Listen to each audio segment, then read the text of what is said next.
ओम शांति। 31 जुलाई 2025 बाबा की मुरली का आज हम सार देखेंगे। मीठे मीठे बाबा अपने मीठे मीठे बच्चों को कह रहे हैं कि तुम्हें सवेरे सवेरे उठकर बहुत प्यार से बाबा को गुड मॉर्निंग करना है और इस याद से ही तुम सतो प्रधान बन जाएंगे। तो अगर हम लोग वही फिर से अपने आप को ये शरीर ये रोल समझते होंगे तो स्थूल रीति से हम समझेंगे कि उठते ही बाबा को गुड मॉर्निंग करना है। वो तो फर्स्ट स्टेप है, चलो हम लोगों ने किया। लेकिन बाबा की जो भाषा होती है वो शरीर की भाषा से बिल्कुल ही ऑपोजिट होती है। जैसे कि हम देखें कि शरीर को हमेशा चाहिए चाहिए रहता है और आत्मा सदैव भरपूर रहती है, उसको कभी किसी से कुछ नहीं चाहिए होता है। तो इसी तरह से एक्चुअली में सवेरे सवेरे उठना अर्थात कि आत्मा जब शरीर जब सोता है तो आत्मा की स्मृति जो है वो जागृत होती है। अर्थात कि हमारा माइंड हम कहें तो उस सत्य स्वरूप में स्थित होता है, जिसको ही हम कहते हैं साउंड स्लिप। अगर किसी को साउंड स्लिप नहीं मिलती है तो वो कितना बेचैन हो जाता है अगर उसके माइंड को रेस्ट नहीं मिलता है। तो उस जो कहते हैं कि उस नींद में, उस आराम में जहाँ पे कि कोई स्वप्न नहीं है, कोई ख्यालात नहीं है, तो वो जो है आत्मा की जो है वो ओरिजिनल स्थिति होती है ना। उससे जब आत्मा उठती है, उठता शरीर है पर हम कहें तो आत्मा की विस्मृति हो जाती है, तो वो जैसे आत्मा का सोना हो जाता है। विस्मृति ऐसे नहीं कि आत्मा कुछ देख नहीं रही है, लेकिन हमारे माइंड से जो है वो विस्मृति हो जाती है आत्मिक स्वरूप की। तो वही है सवेरे सवेरे उठना। तो उस समय बाबा को गुड मॉर्निंग करना अर्थात कि स्वयं को ही स्मृति दिलाना कि मैं बाबा के साथ सदैव हूँ ही हूँ। तो वही है, और इसी याद से, और याद मतलब इसी स्मृति से जो है हम सत्व प्रधान अर्थात अपने सत्य स्वरूप में अधिक से अधिक स्थित होते जाएंगे। और ये कोई हम फील नहीं कर सकते हैं, क्योंकि फील भी शरीर करता है, सोचना भी शरीर है। तो ये सिर्फ समझ की बात है कि हम समझ से जान सकते हैं। बाकी इसमें कुछ हम कहें एक्स्ट्रा हमको मिले तो जैसे कभी हमारा बहुत योग अच्छा लगता है तो हम बहुत खुश हो जाते हैं, तो वो भी हम कहें तो एक चेंजेबल एक सीन है जो हो सकता है कि कभी 1 घंटे चलता है, कभी 10 मिनट चलता है, कभी 1 मिनट चलता है, हो सकता है वो 1 महीना भी चले, 1 साल भी चले, 4 साल 5 साल भी चले, है ना। लेकिन वो चेंज होता है। हमको उसके ऊपर डिपेंडेंट नहीं होना है कि आज मुझे बहुत अच्छा लग रहा है तो मैं बहुत खुश हूँ। नहीं, आत्मा तो सदैव है ही खुश। तो ये जो है हमें बातें समझने की है।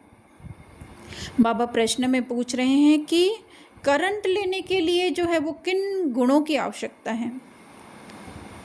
एक्यूरेट याद द्वारा बाप की करंट कैसे मिल सकती है। तो उसके लिए बाबा कह रहे हैं बहुत ही धैर्यवत समझ और गंभीरता से अपने को आत्मा समझ करके और फिर बाप को याद करेंगे तो करंट मिलेगी। तो जितनी भी हड़बड़ी होती है हमको, तो वो शरीर के हिसाब से, संकल्पों के हिसाब से हमको हड़बड़ी होती है। तो हम सोचें कि हमारे अंदर से मेमोरी बैंक ही निकल जाए, है ना, जितनी भी हमारी स्मृतियाँ हैं वो निकल जाए। और उसके लिए भी पहले हम समझे कि करंट आखिर होता क्या है ना। करंट अर्थात कि एक तरीके से हम कहें तो लिफ्ट, या वो बाप समान हमारी स्थिति है, वो करंट है जिससे हम पूरे हमारा जो ये देहबान है वो पूरा शेक हो जाए। शेक हो जाए मतलब हिल जाए। हम जैसे किसी को है ना, वो कोई अगर मेंटली डिस्टर्ब होता है, बहुत ज़्यादा डिस्टर्ब हो जाता है, तो उसको करंट देनी पड़ती है ना, जिससे कि उसका जो है वो बौखलापन है या फिर कहें कि वो जो बहुत शोर मचा रहा है वो शांत हो जाए करके, और वो वापस अपनी उस सत्य स्वरूप तो नहीं कह सकते, लेकिन ओरिजिनल शरीर के हिसाब से ओरिजिनल स्थिति में स्थित हो जाए। तो उसके लिए उसको करंट दी जाती है। तो इसी तरह से वो तो जो है वो दुख दर्द देने वाली करंट होती है। लेकिन यहाँ पे जो हमको करंट लेनी है बाबा से, वो लेनी है कि हम अपने सत्य स्वरूप में स्थित हो जाएं। वो देह की सारी पहचानें, मेमोरी बैंक ही जिसको कहें हम, मेमोरी बैंक पूरा लॉस हो जाए, निकल जाए हमारे अंदर से, है ना। तो वही है धैर्यता। उस मेमोरी बैंक को भूल करके उस धैर्यता से, समझ से, वही समझ है, ज्ञान की समझ से कि हम आत्मा हैं जो कि कुछ फील नहीं करती, कुछ अच्छा बुरा नहीं कहती किसी को भी, और गंभीरता से याद करना है। तो जो है वो आत्मा सतो प्रधान अर्थात अपने ही सत्य स्वरूप में जो है वो स्थित होती जाएगी। क्योंकि बाप की याद सतानी चाहिए, है ना, कि बार बार अपने को, पहले तो जो ये प्रोसेस होगा वो बहुत ही हमको ऐसा लगेगा, क्योंकि बहुत ज़्यादा देहभान में फंसे हुए तो हमको मुश्किल मेहनत लग सकती है। लेकिन जो है धीरे धीरे उसका रस जब हम चखने लगते हैं तो फिर बार बार वो रस हमको खींचता है। जैसे हम कोई अच्छी वस्तु खा लेते हैं, देख लेते हैं, या कुछ ऐसा अनुभव कर लेते हैं हम, तो यहाँ पे कौन सा अनुभव करवाना है स्वयं को ही, उस अपने सत्य स्वरूप, आत्मिक स्वरूप, मूल स्वरूप, जिसको कोर कहा जाए, बेस कहा जाए, उसका जब हम अनुभव कराते हैं तो वो याद सताती है। तो वो पहले पहले तो अपने आप नहीं होगी, धीरे धीरे जो है वो प्रैक्टिस से होगी। लेकिन पहले पहले थोड़ी सी हमको जो है वो अपने ऊपर अटेंशन देकर बार बार जो है वो याद दिलवाना है। तो वर्षा, भारी वर्षा, अर्थात ये ज्ञान ही जो है वो वर्षा है बाबा का। तो कांटों से फूल बनते हो, देह अभिमान से हम देही अभिमानी बनते हैं। दैवी गुण आते हैं, तो दैवी गुण अर्थात वो आत्मा के गुण जो है वो कर्मों में रिफ्लेक्ट होते हैं, उसको ही कहा जाता है दैवी गुण। फिर धारणा में बाबा कह रहे हैं कि ऑटोमेटिक करंट लेने के लिए जो प्यार से, है ना, तो प्यार तो सबसे पहले स्वयं से प्यार करना पड़ेगा। स्वयं को किसी भी बात में जो है हमें रिजेक्ट नहीं करना है। इतने पापी ख्यालात आ रहे हैं हमारे अंदर, इतने क्रोध के ख्यालात आ रहे हैं, हो सकता है कि वो क्रोध कभी कभी हमारे एक्शन में भी आ रहा है, तो भी जो है वो स्वयं को कभी भी रिजेक्ट नहीं करना है। साक्षी होकर के जस्ट देखना है। और कोई हमारा पड़ोसी क्रोध करता है तो कैसे हम साक्षी होकर देखते हैं, ऐसे ही स्वयं को भी जो है, लेकिन ऐसे नहीं कि फिर क्रोध भी करता है, बिल्कुल लापरवाही भी नहीं, लेकिन उस समय अपना अटेंशन जो है खींच करके जो है अपने सत्य स्वरूप में एक दृष्टा की तरह लाने का है। तो जो है बाप की, जब स्वयं से प्यार होगा तो बाबा से भी जो है वो प्यार होगा। और यही याद हेल्दी बनाएगी, अर्थात तंदुरुस्त। जैसे शरीर तंदुरुस्त होता है तो क्या होता है, उसको कोई धक्का मारता है तो गिरते हैं क्या। इसी तरह से कौन हेल्दी बनेगा, हमारा वो मन का अनुभव, जो आत्मा का अनुभव मन ने किया है, वो उससे हेल्दी बनेंगे, हमारी आत्मिक स्थिति बनेगी। और करंट से आयु बढ़ेगी, क्योंकि करंट लेना मतलब उस बाबा की स्थिति में स्थित हो जाना, है ना, जो बाबा समय से परे है उस स्थिति में स्थित हो जाना, अर्थात करंट लेना। तो उससे आयु बढ़ेगी, मतलब वो जब हम इस लोक के ख्यालातों में ही नहीं होंगे तो यहाँ का टाइम हमारे उसमें हमारी आयु में काउंट नहीं होगा, और हम परमधाम की स्थिति में होंगे। तो परमधाम तो इस समय से परे, अगेन परमधाम कहीं बाहर नहीं है, स्वयं के अंदर ही एक सूक्ष्म स्थिति है, मूल स्थिति है। बाबा कह रहे हैं याद से बाप की सर्च लाइट, अर्थात कि जितना जितना अपनी आत्मिक स्मृति में रहेंगे तो वो हम जो ज्ञान ढूंढ रहे हैं, जो हमारे अंदर प्रश्न हैं, उन प्रश्नों के उत्तर मिलना ही जो है वो सर्च लाइट मिलना है। फिर दूसरा बाबा कह रहे हैं गफलत छोड़कर स्वदर्शन चक्रधारी बनना है, लाइट हाउस बनना है ना। तो ऊपर ऊपर से याद करना, उसको बाबा कहते हैं कि मैं तो हूँ ही बाबा का, मुझे तो बाबा याद ही है। नहीं, वो नहीं, स्वयं को बाबा ने मुरली में भी जैसे कहा ना कि वो याद करना मेहनत का काम है, अपने को आत्मा समझ करके। तो जैसे जैसे हम वो स्वयं का चक्र की, ये तो मन ने जो है वो पार्ट प्ले किए हैं। मैं तो आत्मा सदैव 84 जन्मों से 5000 वर्ष से उस चक्र को जस्ट देखने वाली हूँ। मैं तो सदैव हूँ ही बाबा के पास, है ना। जैसे मुरली के एंड में भी बाबा ने क्या कहा कि मैं तुमको सुखधाम भेज दूँगा, वहाँ तुम्हारा साथी नहीं बनूँगा। तो हमें तो बहुत ऐसा होता था कि बाबा क्यों हमारे साथ नहीं होंगे सत्युग में, पर ये है कि वो विस्मृति हो जाती है। बाकी बाबा तो हमारे साथ सदैव ही हैं। जैसे मुरली के बीच में भी कहा ने बाबा ने कहा ना कि बेआरामी हो जाती है बाबा को, तो ऐसे इस पार्ट को भी जो है वो बहुत बेआरामी होती थी कि क्यों बाबा, क्यों हमारे साथ नहीं हैं आप, इतना कम समय क्यों है। लेकिन जब से ये सूक्ष्म ज्ञान मिला है तो पता चला है कि बाबा तो हमारे साथ सदैव हैं ही हैं। एक सेकंड भी जो है वो हम बाबा से जुदा नहीं हुए हैं।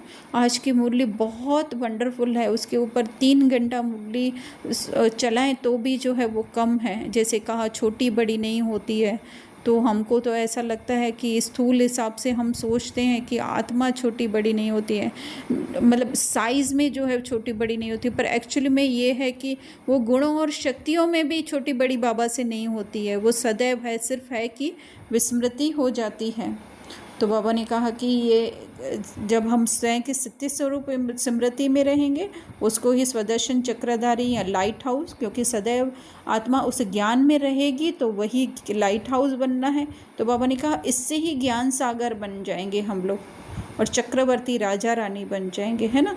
चक्रवर्ती मतलब कोई भी रोल हम प्ले करेंगे, है ना, तो भी क्या होंगे, हम स्वयं के रानी या राजा होंगे, स्वयं के ऊपर राज्य करने वाले हम सदैव ही रहेंगे। फिर वरदान में बाबा कह रहे हैं सबको खुशखबरी सुनाने वाले, खुशी के खजाने से भरपूर भंडार भव। तो बाबा साफ साफ कह रहे हैं कि सदैव अपने सामने रखो कि मैं वो भरपूर आत्मा हूँ ही, है ना। तो जो फिर से हम अगर मनुष्य बान में सुनेंगे तो हमको लगेंगे कि खजाने मिले हैं जो बाबा से, है ना। एक्चुअली में खजाने ये मिले हैं कि हमको वो स्मृति आई है, हमको वो ज्ञान मिला है कि ये खजाने हमारे सदैव हैं ही हैं।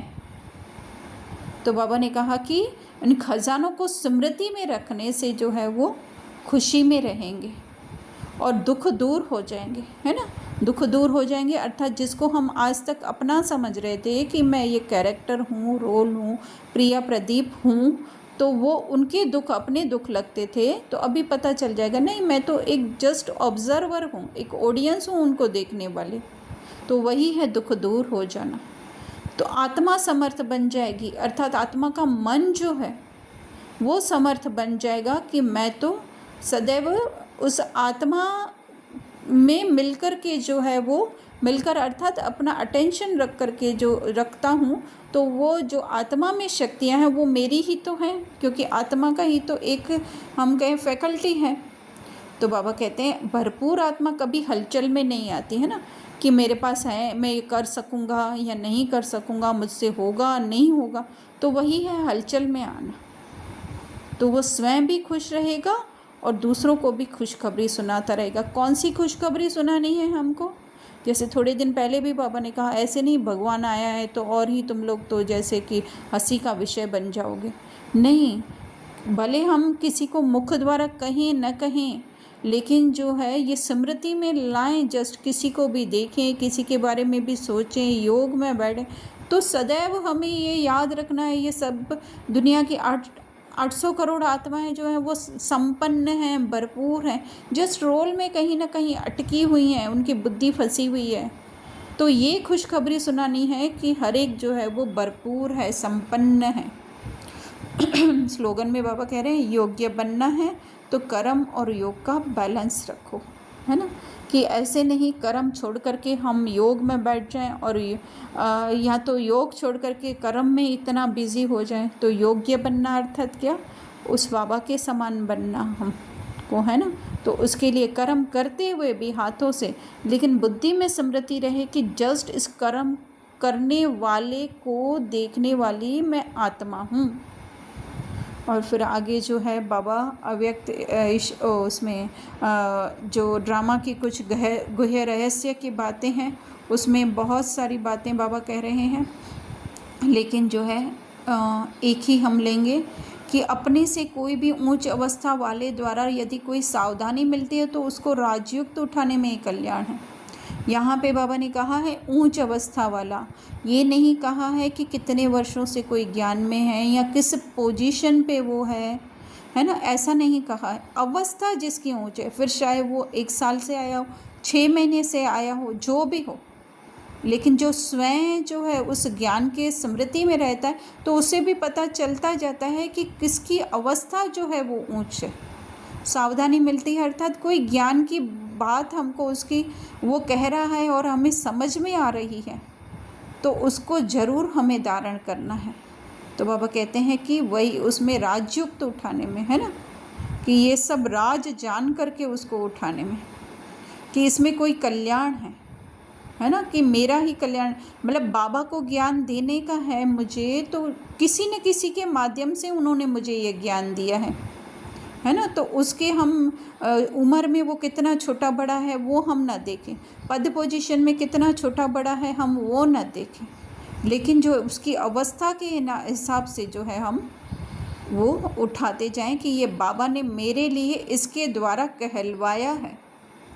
तो बाबा कह रहे हैं इनके द्वारा मिली हुई, मतलब जो ज्ञान की पॉइंट मिली है वो यथार्थ है, उसको खुशी से स्वीकार करना है हमें, है ना। तो क्योंकि आगे के लिए शायद हो सकता है कि वो बाबा ने जो है मेरे ना, हम कहें इस स्क्रिप्ट में कोई एग्ज़ाम आने वाली, पेपर आने वाला है, उसके लिए जो है बाबा ने वो पॉइंट्स याद कराने के लिए या स्वयं को करेक्ट कराने के लिए या सावधानी देने के लिए जो है वो ये बताई है। तो इसके लिए कह रहे हैं बाबा बहुत विशाल बुद्धि से, है ना, संकुचित नहीं कर देने का है उसको, उसकी उम्र को छोटा देखकर या उसके पद को छोटा देखकर। तो बाबा कह रहे हैं कि तुम उन्नति को प्राप्त कर सकेंगे।